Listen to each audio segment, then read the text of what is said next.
बदलना हो। ये क्या है यार, कब तक ऐसे चलते रहेंगे? हमारी क्लास किधर है भाई? रुकना, किसी से पूछते हैं। सुनिए, एक्सक्यूज मी।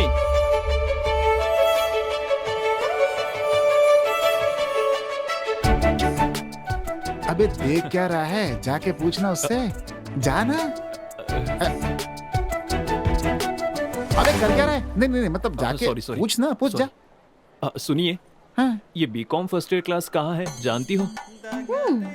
जानती हूँ। मैडम, अब वो हिंदी विभाग बता दीजिए। ओ भाई, ओ पागल, ओए क्या हो गया? अरे यार, ये तो पागल ही हो गया इसके पीछे। यही आपका डिपार्टमेंट है? अच्छा ये ओके। एक मिनट, आप कहाँ जा रही हो? ये मेरा डिपार्टमेंट नहीं है, मेरा तो साइंस डिपार्टमेंट है। कोई बात नहीं, एक साथ पढ़ते, इसमें हर्ष क्या है? चल जा।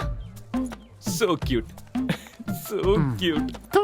कितना बेशरम है। जिंदगी में आगे बढ़ने का इरादा भी नहीं है इसका। क्या कहा? मैंने कहा कि इस लड़की के साथ रहोगे तो जिंदगी में बहुत आगे जाओगे। अच्छा ये बताओ, वो डिपार्टमेंट ज्वाइन न करके इसको क्यों किया तुमने?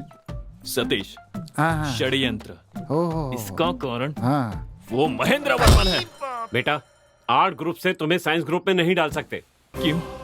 किस लिए? मेरी बात तुम ध्यान से सुनो। सर, ध्यान के बारे में मुझसे बात मत कीजिए। 12वीं में 3 साल तक ध्यान से बैठकर परीक्षा देकर आ रहा हूँ। वो मेरी सबसे बड़ी भूल थी। अब सुनो, साइंस से आर्ट में जा सकते हैं, लेकिन आर्ट से साइंस में नहीं जा सकते। ये कैसा न्याय है सर? बोझ उठाने वाले का बेटा बोझ ही उठाएगा, पत्थर तोड़ने वाले का बेटा पत्थर ही तोड़ेगा। ये कैसा भेदभाव है सर? इसी कारण सर हमारा देश आगे नहीं बढ़ रहा है, पीछे जा रहा है। कहाँ पीछे जा रहा है? हर जगह जात पात का भेदभाव करते, ये गलत है।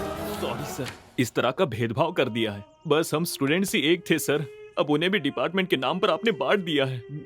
इसीलिए सर, भारत में पेट्रोल के दाम बढ़ते ही जा रहे हैं। पेट्रोल का दाम इसका ऐसे कैसे? स्टूडेंट्स के बीच ग्रुपिज्म नहीं होना चाहिए, ग्रुपिज्म नहीं होना चाहिए कहकर अब कॉलेज में इतने ग्रुप्स रखे हैं। ये कहाँ का न्याय है सर? तो फिर स्टूडेंट्स दुखी क्यों नहीं होंगे? बेटा नहीं सर, नहीं सर, मुझे आज बोलने ही दीजिए। इतने दिनों तक पब्लिक एग्जाम के नाम पर बच्चों को पब्लिकली बेइज्जत किया, बर्दाश्त किया, लेकिन अब बर्दाश्त नहीं करेंगे सर। समझने की कोशिश कीजिए सर। मुझे भी कुछ कहना है। इस कॉलेज का एक नाम है, कुछ रेगुलेशन है। 80% होने पर ही एडमिशन देते, लेकिन तुम्हें सिर्फ 36% पर ही एडमिशन दिया गया, वो भी 3 बार के अटेम्प्ट के बाद। तुम पूरी तरह रिजेक्ट हो गए थे, लेकिन तुम्हारे पिताजी बहुत अच्छे इंसान है, बस इसी वजह से तुम्हें एडमिशन दिया गया। लेकिन अब भी कुछ नहीं बिगड़ा। सॉरी पीताम्बर सर, ये बहुत ही मुश्किल है, बस इतना कह दूं तो काफी है। इसके बाद तुम्हारे मजे हैं, तुम किसी भी कॉलेज में ज्वाइन कर सकते हो, किसी भी डिपार्टमेंट में जाके बैठ सकते हो। आप ऐसा क्यों कह रहे हैं सर? आप ये बात इतनी डिटेल में समझा रहे हैं तो यहाँ के क्लासेस भी उतने ही अच्छे होंगे। इतना मेरे लिए काफी है सर। आप बैठिए सर, बैठिए। नीचे नीचे नहीं, चेयर पर। आपको दवा चाहिए क्या? बिल्कुल नहीं। ये कॉमर्स है ना, कोई साधारण बात नहीं है। ये हमारे देश के इकोनॉमिक्स को तय करता है। अम्बेडकर बीकॉम नहीं पढ़ पाए, इस बात का उनको मरते दम तक खेद था। ये बात है। आपकी बात समझकर ही मुझे समझ में आया, मैं ये कभी नहीं भूलूंगा। अच्छा। शायद आपने भी बीकॉम की पढ़ाई की होगी। Same pinch. सर, अगर भारत को विश्व शक्ति बनाना है तो हमारे देश के हर इंसान को बीकॉम पढ़ना होगा। अगर अब भी कहेंगे तो मैं खुद को नहीं बदलूंगा। नहीं, चलता हूँ सर। वो मेरा है। क्यों यार, हम उसी लड़की को ढूंढ रहे हैं ना जिसने हमें क्लास बताई थी। हाँ दोस्त, इसमें पूछने वाली क्या बात है? सही जा रहा है। अगर यही जोश तुमने पढ़ाई में दिखाया होता ना बेटा, तो तुम्हारे 3 साल बच जाते अब तक। साला खैर जाने दो। हैं? तूने एक काम कर, हैं? यहाँ से सीधा जाकर लेफ्ट लेना, वहाँ कैंटीन है। हाँ ठीक है। वहाँ जाकर 3 अंडे की भुर्जी खाते रहो, मैं जल्द ही आ जाऊंगा। अरे लेकिन बिल कौन भरेगा? तू भर देना, नहीं तो टेबल साफ तुम्हारे कर लेना। प्यार के लिए ठीक नहीं है ये। क्या मुस्कुराहट है। जाओ ना, हेलो जाओ ना। चाचू, की आवाज तो रानी, सरप्राइज। आप मुझे देखने आए थे ना मेरी क्लास में? हाँ, तुम्हारी हाँ? क्लास है? इधर आओ ना, इधर आओ, इधर आओ। तुम क्या तो हुआ? फिजिक्स पढ़ रही हो ना? सोचा था, लेकिन केमिस्ट्री पढ़ने से फार्मा कंपनी में काम आएगा, इसलिए मैंने बदल दिया। बदल दिया? तुम्हारे कहने पर बदल दिया और मेरे कहने पर 3 अटेम्प्ट बोल रहा चाचू क्या बोल रहे हो आप? था। कैंटीन चलेगा, भूख लगी है। ठीक है, जूस पिलाओगे ना? अच्छा, एक नहीं 2 ला कर दूंगा। एक मौसम्बी का जूस, बहुत आइस डालकर, ठीक है ना? ओके। हाँ तो मैं, क्या बात है बॉस? क्या बात है, पहले दिन कैंटीन में? हेलो। अरे नहीं नहीं, ये मेरे चाचा जी हैं। ये बीकॉम फर्स्ट ईयर में, मैं बीएससी फर्स्ट ईयर में हूँ। तुम्हारे चाचा? इसने तुमसे पूछा था? हाँ, मैं भी पिछले 6 सालों से इस कॉलेज में हूँ। लेकिन पहली बार चाचा और भतीजी को एक ही कॉलेज में एक ही क्लास में पढ़ता हुआ देख रहा हूँ मैं। देख लिया ना? अब जाओ, जाकर मौसमी का जूस ठीक लेकर है। आओ। उसका रिएक्शन देखा ना कैसा था? ऐसे ही बाकी लोग सुनेंगे ना तो वो मुझे ऐसे ही देखेंगे। तो तुम ही बताओ मेरी इमेज का क्या होगा? जब तुम चाचा कहते हो तो मेरे कान में ची सीटी बजती है। सॉरी चाचू। फिर से चाचा। ओ, गुस्सा मत कर विजय। अब मैं जो कहने वाला हूँ वो बहुत ही ध्यान से सुनना। आज के बाद तुम मुझसे कॉलेज में नहीं मिलोगी। अगर तुमने देख भी लिया ना तो मुझे अनदेखा कर देना। समझ में आई बात? जूस। ठीक है ना? थैंक्स।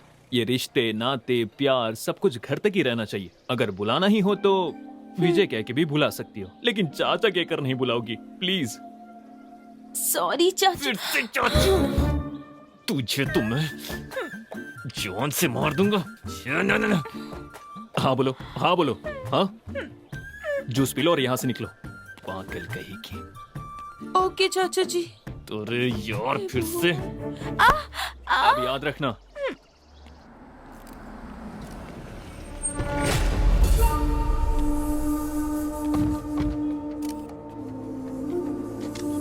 आइए एमएलए जी।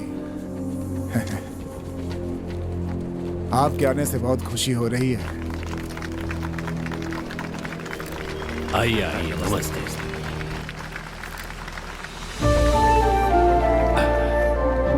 नमस्ते।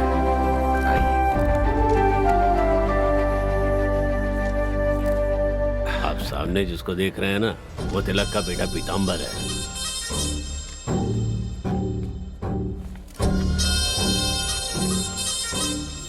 भैया, ये यहाँ के एमएलए हैं, आरके जी। नमस्ते। ये फूलपुर के पीताम्बर जी हैं, तिलक जी के बेटे। मैंने तुमसे पूछा क्या? एरो गैरो का परिचय मुझसे क्यों करा रहे हो? तुम जानते हो किसे बुलाना चाहिए और किसे नहीं बुलाना चाहिए। अगर मुझे मालूम होता तुमने इन्हें बुलाया तो मैं यहाँ नहीं आता। क्या? हाँ? गाड़ी निकालो।